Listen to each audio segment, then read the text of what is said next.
Alrighty, today we're going to make a video about how to set up the printer with Brother, specifically WPS button. As you can see, if you have a router or access point that does not have that button, there is a way to go about not using that. It's going through the software, but that's another challenge. With the newer technology, those devices does not like to connect to the 5 gigahertz network. If you don't understand that, what it is, it's basically older wireless technology that printer connected to. That being said, what did you gonna do if you can't do that? Well, to be quite honestly, you can tether it using a hotspot, just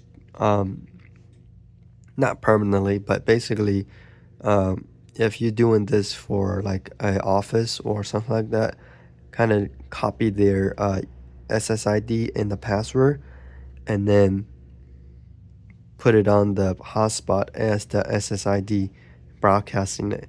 Now, you got to make sure that you do it at different locations. So if I was doing this for church, I must be not at church to do it. Otherwise, the SSID will double and confuse it. So you want to make sure it is separate from it and it has a clear SSID that it can grab onto. Otherwise, you'll be troubleshooting and trying to figure it out.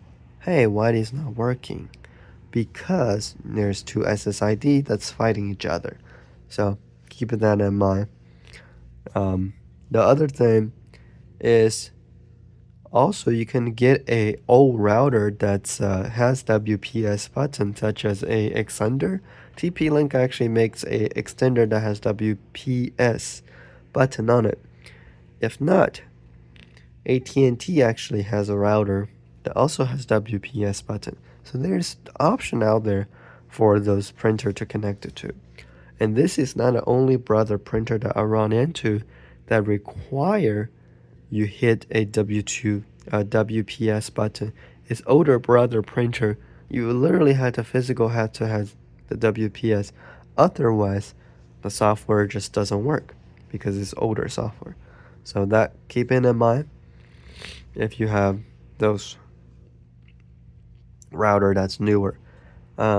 We use a Ubiquiti, so we normally once we connect this to a Ubiquiti network, we have multiple access point. We lock it to that access point. So if this printer happen to be on a different access point, it will confuse and it sometimes does not print.